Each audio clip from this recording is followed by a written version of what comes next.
Hello there, it's Cassie. Welcome back to my YouTube channel and blog, and welcome back for my encouraging card series. If you've followed along at all, you know that my goal is to make at least one encouraging card a week and send that out to somebody who I know needs it. So let me first apologize. I did miss the first bit of playing here. I'm working with alcohol inks and Yupo paper, and for me this is really my first time kind of just experimenting with it, but I do have another card front that I have made, so you will get to see that. For those of you who aren't familiar with Yupo paper, it is plastic. It's non-porous and you can cut it, but you can't tear it. At least I couldn't. And so it just works so beautifully with these alcohol inks. And I will tell you which colors that I've used. I'm going to have those listed down below.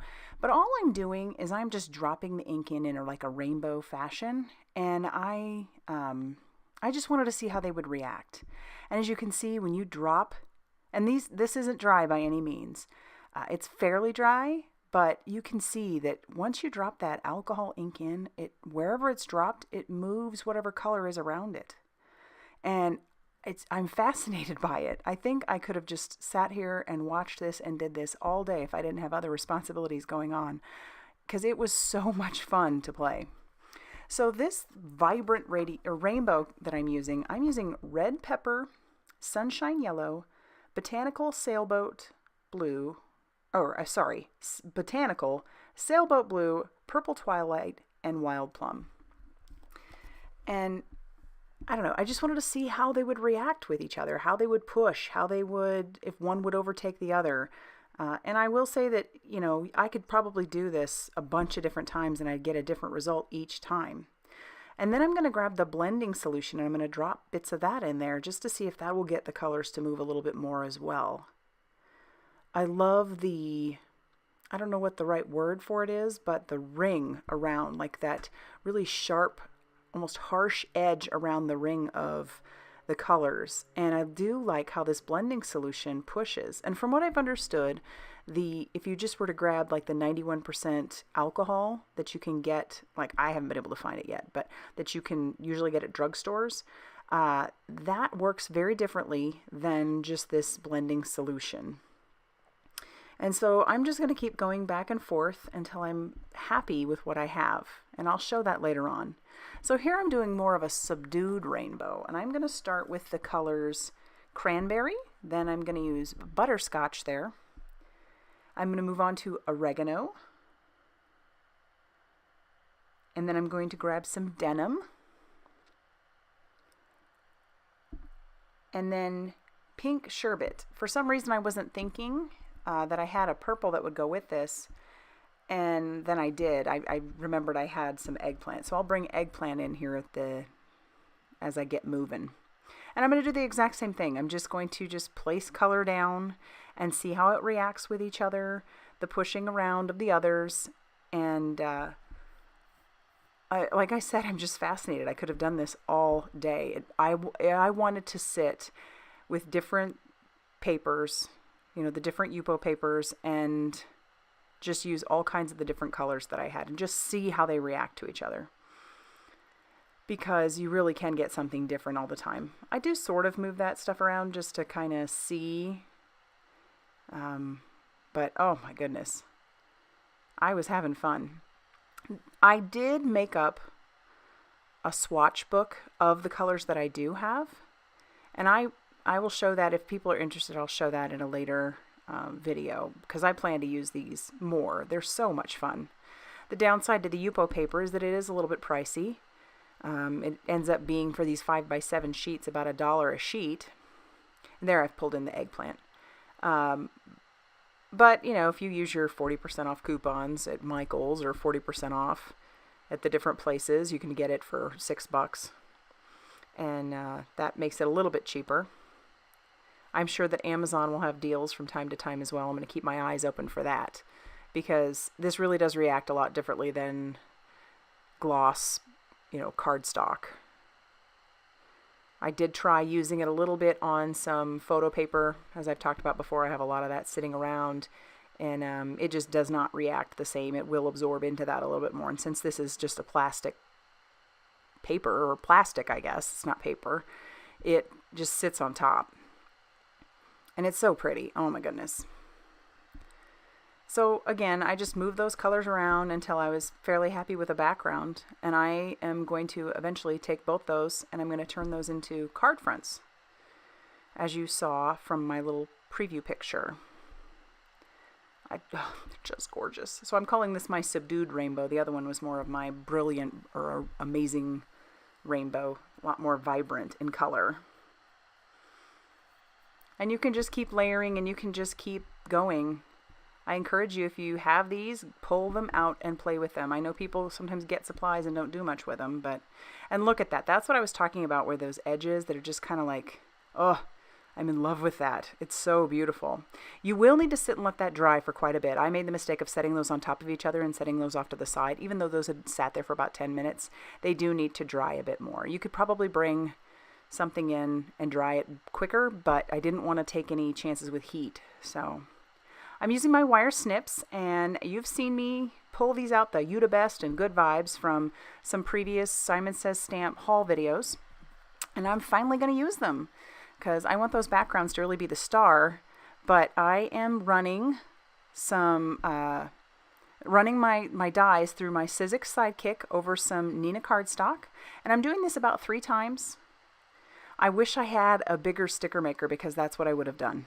I feel like that would have been way easier, or at least taken a lot less time than the way I put these together with my glue later on. But this ended up working just fine. These dies both fit through my Sizzix Sidekick just beautifully.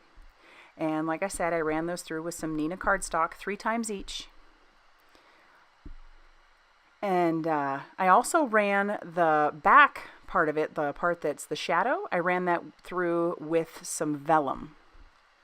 And now I'm just going to start adhering all those pieces together, stacking them up.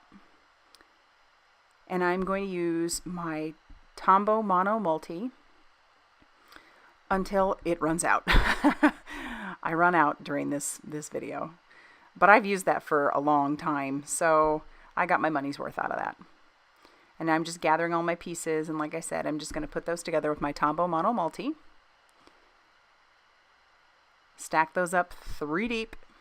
And I don't know why, 1 would have probably been just fine, but I did want it to stand out a little bit more. And that's how that looks. So I will now attach that to that vellum piece that I have. I figured the vellum would be nice in that it would still let some of that background shine through. Because I really just, I fell in love with those backgrounds. Like I said, I could have played all day. And lining up these dies on top of that shadow die is so easy. It's no effort, really. And then I will grab my crystal katana and I will start placing the little dots. I did save all of those. I was able to find them all.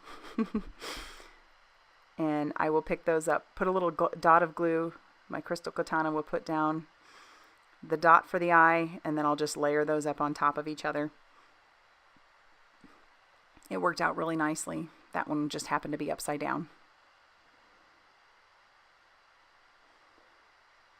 And that one's all ready to go.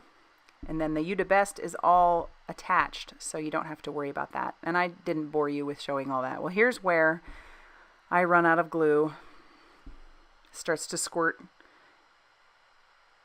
and make a mess. So rather than try and mess with that, I pull out my Simon Says Stamp Craft Tacky Glue, because that'll work really well, and it comes out in small streams. I don't have to worry about that like oozing out. And I back that entirely, and then I'll stick that down to that vellum shadow as well. And then that one will be ready to be on top of one of the card bases, or one of the card backgrounds. For my bases, I am using Nina Desert Storm. That was at 4 1/4 by 11 inches, and then I scored it at 5 1/2. So both bases are that. That will make it a top folding A2 size card, and I'm using my Score Pal or Score Buddy to do that. To attach those, I am going to use just a tape runner. But I'm being pretty liberal with that. And then I'm just going to stick that down. And then I'll use the same liquid glue just behind, in certain spots, just behind the part that is showing through from the white of the Good Vibes. Oh my gosh, I'm loving that. And then I'll do the same for this other one, for the You the Best. You will see those again. Those are pretty cool.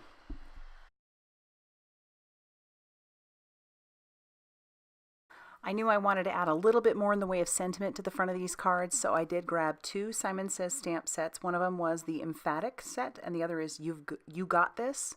And I am just going to do like most people do these days. I'm going to take those and stamp those using the Versamark ink over some black cardstock after I use my anti-static powder tool all over the front of that. And then I will cover that with the Simon Says Stamp Ultrafine White Embossing Powder. And I will brush away anywhere where I don't want the powder, and then I'll heat that with my heat tool. That'll melt that nicely. And then I can trim those down.